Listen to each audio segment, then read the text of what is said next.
well, this just sucks. Dubious Khan's talking about what's on the TV. Maybe smart and surreal, or really just stupid and sleazy. Talking about all the good and bad the boob tube ever had. Come along and take a look into the idiot box.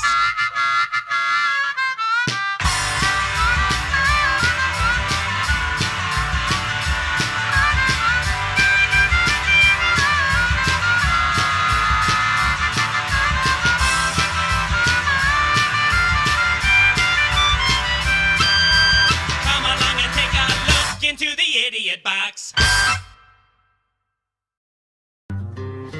Take my love, take my land, take me where I cannot stand. Greetings all, I'm Dubious Khan, and welcome into the Idiot Box, a showcase of the best, worst, and weirdest that television has to offer. And as you can see, I'm stuck in the Old West. Not by choice, and apparently being made to answer for a comment I made at the end of my first anniversary video. Some feel I need to explain myself further. I do not. As far as I'm concerned, Firefly is in fact one of the most overrated TV shows of the last 10 years.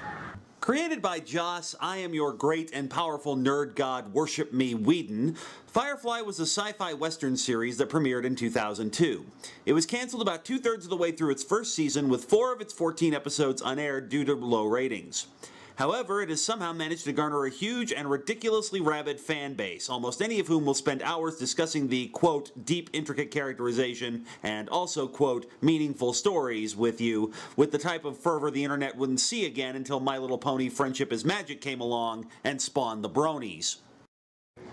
Oh yes, I went there. As a matter of fact, I'm going to go so far as to say that I hate Firefly. I've watched the series twice and have hated it both times.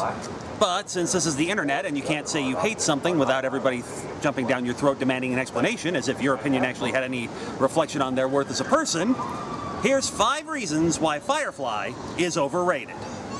Reason number 1. Clunky, unconvincing world building. The Western is one of the most enduring genres in American fiction. Larger-than-life figures like Pecos Bill and John Henry make up much of American mythology. Real-life figures like Billy the Kid, Wild Bill Hickok, and Frank and Jesse James have become legendary, so much so their legend often outweighs their reality. It's this kind of expansion and spirit of exploration that ties in brilliantly into mixing the Western with elements of space exploration.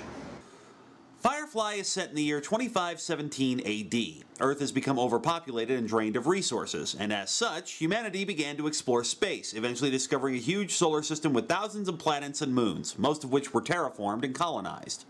Generally speaking, the central planets of the verse, as it's called, are the more technologically advanced, while planets and moons out on the rim of the system get along with less technology. Naturally, this sort of thing is rife with conflict, and it exploded when the central planets formed the Alliance and began to want to bring every planet under their control. The outer planets didn't like that and became a loose confederation known as the Independents, who fought for the right to govern themselves. Gee, I wonder what they could be drawing a parallel to here. It's not like there's any other word that can mean the same thing that Alliance does. Long story short, the Alliance won the war, and the series revolves around former independent soldier Mal Reynolds, captain of a Firefly-class transport ship called Serenity, and his crew as they take on various jobs to keep the ship flying, and as such, leave a life as free of the Alliance control as they can. But you know, obvious Civil War parallels aside, it's the little things that just kind of undermine this series for me. Let me give you an example. It's highly implied that at some point the cultures of the US and China blended together so that now the culture of the verse is a mixture of Eastern and Western philosophies and values. So much so that just about everybody speaks both English and Chinese and freely mixes those two languages together. So, when you said that you didn't get a chance to tell the captain my idea, what you actually meant was that you told him my idea. He rejected it out of hand, and you didn't argue the point or even give it another thought. I gave, honey. And then came the lying to me about it, which for me is sort of the highlight of this little adventure. Is there any way I'm going to get out of this with honor and dignity? You're pretty much down to ritual suicide, Lammy Toes. I didn't want to upset you. What did you think of it? Of what? My idea. Call the local MDs. Forget the fence, go straight to the source. Better prices, and we know the drugs get to the right people. Captain thinks it'll get back to someone. It just caused trouble. Tai Kong Su Yu Yoda Xing Chao Sai Jin Wuda Piku. Was I ever not asking what the captain thought? The problem here is twofold. One, there's never any sort of subtitles translating the phrases, which I can get if you're using them to circumvent various restrictions on language usage, and most you can actually understand through the use of context clues. But more glaring is that the use of Chinese never sounds natural coming out of the cast's mouths. It comes out of nowhere, vanishes just as quickly, and is all the more glaring and out of place because it disrupts the flow of the dialogue. The same goes for the slang. Logically, yes, slang would evolve and change over time, but the problem here is that the slang involved sounds like baby talk. So 2 days in a hospital? That's awful. Don't you just hate doctors? Hey, I mean, present company excluded. Let's not be excluding people. That'd be rude. Son of a God! What the hell? River, no. I got the knife. He's bleeding. That's deep. You okay? River. Oh. He looks better in red.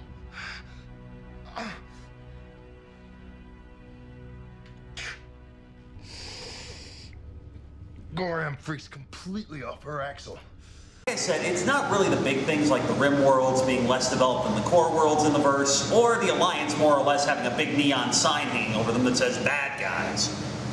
It's more the things like the unconvincing slang and the mixed language sentences that make me realize I'm watching a TV show rather than being invested in what's happening on screen.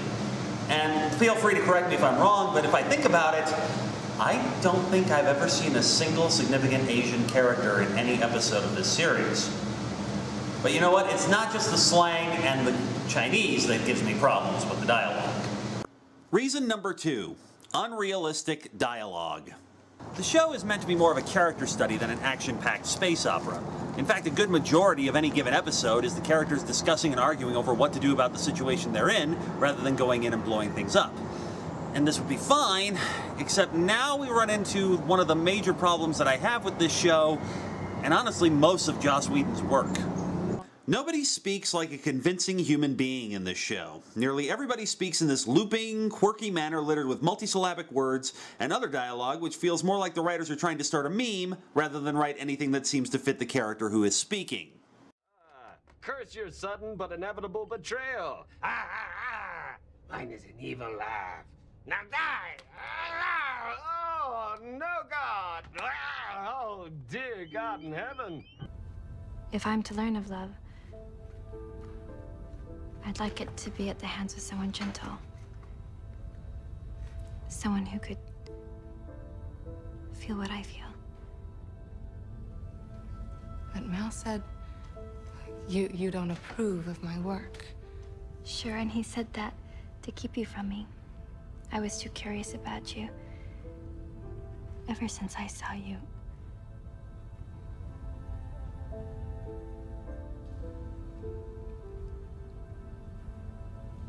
Come to my shuttle. You would lie with me. I guess we've lied enough. You're good. You're amazing. Who are you? Malcolm Reynolds' widow. It's from the book, River. No, the book is wrong. This whole conclusion is fallacious.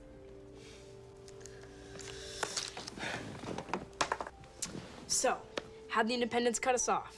They were using dinosaurs. Jen taught a Gui. Language, young man. About the only character who manages to escape this is Jane, who is usually just the big dumb brute. Now, credit where credit's due. Periodically throughout the series, it's implied that Jane may be a lot smarter than he lets on, and that's fine. The problem is that when the writers start to be quirky, the dialogue becomes interchangeable, and you can just assign any line to any character, and it wouldn't affect a thing. Banter, banter, banter, quirky joke, banter, banter, banter, debate, argument, sudden mood shift out of nowhere, casual threat of violence, awkward silence, final thought, end of scene. Add moments of badass here and there if this is an action sequence. Nobody talks to anybody in this series. It's all banter, quips, and threats. But then again, maybe that's all the writers could do with them, since essentially these characters are... Reason number 3. Stock characters from central casting. Let me be clear from the outset, I do not have a problem with the cast of Firefly. In fact, I'll be honest, it's probably one of the best cast series in quite a while. I've seen some of the best acting on TV come from both the regulars and the guest stars on this show. The problem is that the characters themselves come straight out of Joss Whedon's toy box. You have the brooding, tormented leader with a checkered past, but he has the occasional moments of comedy. You have his on-again, off-again love interest where both of them are too stubborn to actually admit how they feel about each other, so it gets buried under passive-aggressive arguments and significant pauses in conversation. You have the big hulking brute who is pretty much crass and vulgar and violent when he isn't being set up as the comic relief. You have the badass action girl, the goofy, snarky clown, the wise mentor with secrets of his own, the tormented outsider who is also the big secret plot device, the sweetly, mildly immature but talented and sexually uninhibited cute one, and her oblivious love interest who is more focused on his personal mission to pay any attention to the attraction between them. We've seen these characters before, mostly in Joss Whedon's other projects, and maybe this would be okay because each actor does do their best to make the role their own. The problem is, I can't help but thinking if these were actual characters rather than action figures out of Joss's toy box, we might have had a much better show. Reason number 4, recycled metaplot. As I've said before, it's not unusual for a series to have an overarching storyline that runs all the way through it, and Firefly does this in the persons of Simon and River Tam. The story begins when Simon books passage on Serenity and has a large crate with him. It's eventually revealed that the crate contains his cryogenically preserved sister River, whom Simon has rescued from an Alliance facility called the Academy after discovering a coded message from River in her letters to him, begging him to get her out. It's also revealed that before going to the Academy, River was a child prodigy.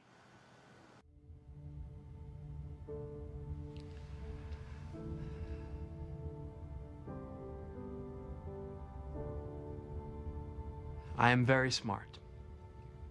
I went to the best med acad in Osiris, top 3% of my class. Finished my internship in 8 months. Gifted is the term. So when I tell you that my little sister makes me look like an idiot child, I want you to understand my full meaning. River was more than gifted. She was a gift. Man, everything she did, music, math, theoretical physics, even dance, there was nothing that didn't come as naturally to her as breathing does to us. And she could be a real brat about it, too. I mean, she used to...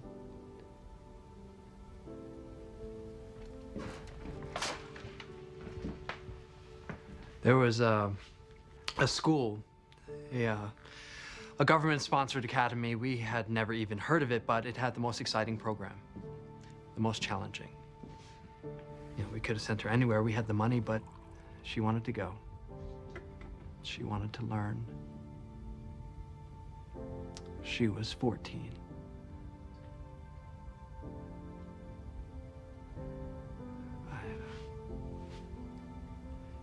I got a few letters at first, and then I didn't hear for months. Finally, I got a letter that made no sense. She talked about things that never happened, jokes that we never... It was a code. It just said, "They're hurting us. Get me out." Gee, totalitarian government, shady cover story for secret experiments, brilliant teenage girl. Where could this possibly be going? You know where this is going from the second her backstory is outlined. River's being modified by the government as some sort of super soldier or assassin. You can figure it out in 15 seconds. But since this is the primary thrust of the series, we have to sit through each episode watching River become more and more unstable and showing off developing powers and abilities which are supposed to convince us of how dangerous she is. This comes to a head in the last episode of the series, Objects in Space, where bounty hunter Jubal Early, who has even more stilted dialogue than any other character thus far, tracks the crew down and faces off with River, where everybody gets into an argument about what to do about her. She just did the math. You understand how that sounds? What? She killed him with mathematics. What else could it have been?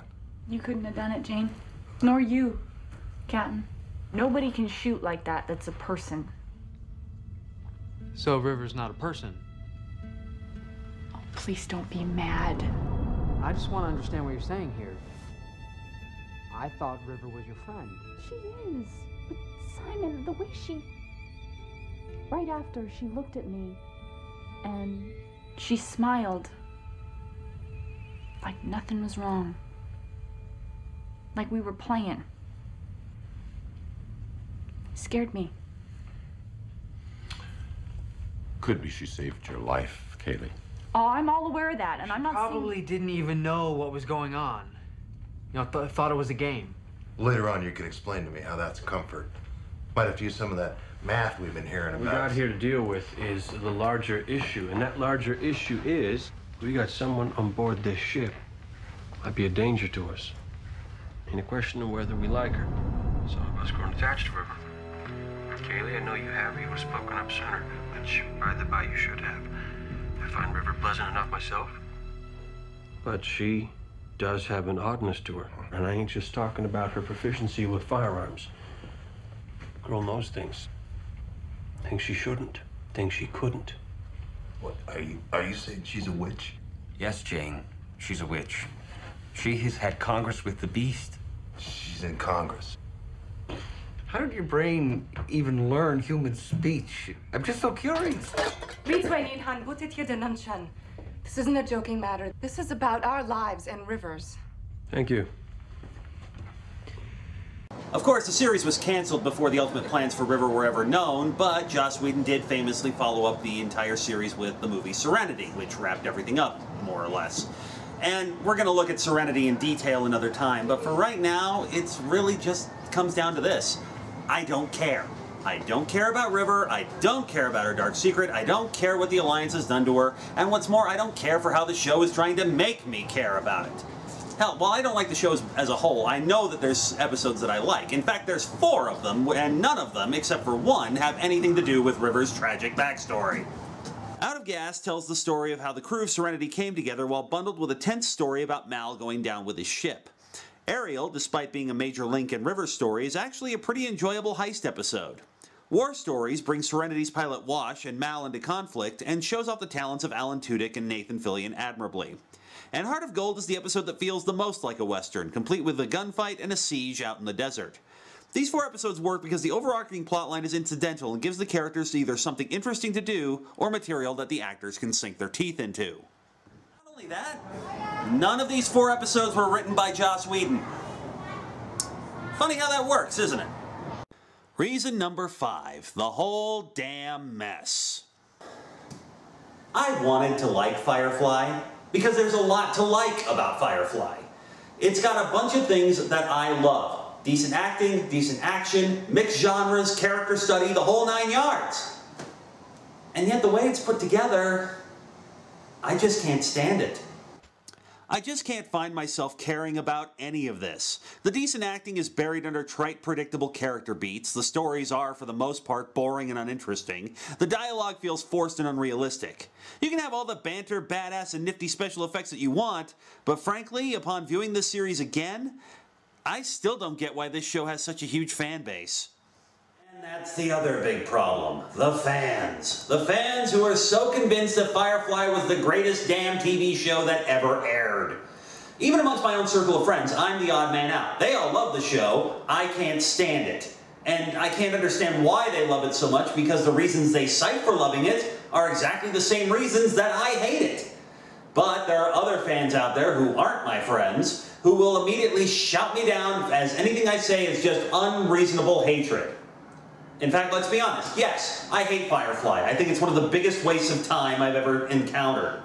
However, if I personally wanted to see a space western starring Nathan Fillion, I'd just load up the Thrilling Adventure Hour and look at Cactoid Jim, King of the Martian Frontier. But, and here's where I blow your minds, just because I hate it doesn't mean that Firefly is a bad show. Most of my problems with Firefly stem from the writing. Taking that out of the equation, it's actually pretty solid. The production values are excellent, the sets are creative, the acting's enjoyable, and the choice to shoot the show in a semi-documentary style works well for the kind of stories the series tells. All in all, this is probably one of the more economical TV series I've seen, with it managing to get near movie-level quality out of each episode on a TV show budget. From the Fox network, no less. If you haven't seen the series before, then yes, I would say watch it. Is it a bad show? No, but it's not for me. So, make up your own mind. Maybe you'll join the legion of hardcore fans who think it was canceled before its time. Or, like me, you could decide that it was overrated to begin with. I'm Dubious Khan, and I'm gonna go try to find a way out of here. Join me next time for another trip into the Idiot Box.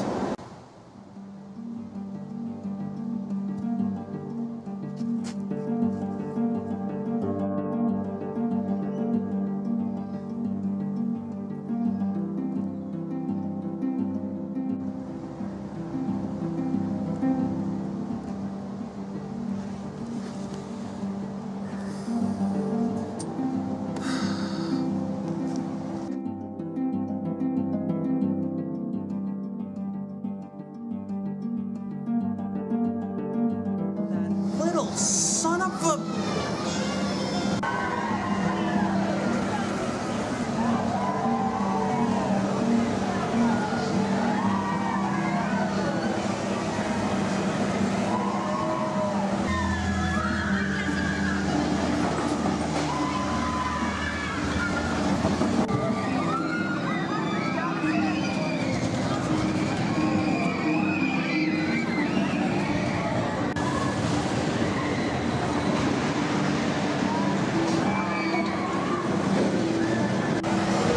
Dumped me at Lagoon. The lazy little twerp. Dad! What are you doing here? It's your weekend. And when you didn't show up, we drove to your place and there were these guys that were dumping you in a truck and we followed them, but we lost them. Well, then how the hell did you find me in the park? I used the signal tracker you installed on my phone 2 months ago. Aha. Right. Are you okay? Yeah, I'm fine. It's just Ramen Muncher being an ass as usual. What are you going to do about it? For right now, nothing. I'll deal with him later, but you know what? You're here. I'm here. It's my weekend. Let's go find your mother, let her know I'm okay, and then we're going to go ride roller coasters until we puke. Awesome. Fantastic. Take my love, take my land, take me where I cannot stand. I don't care, I'm still free. You can't take the sky from me. Take me out to the black. Tell them I ain't coming back. Burn the land and boil the sea. You can't take the sky from me.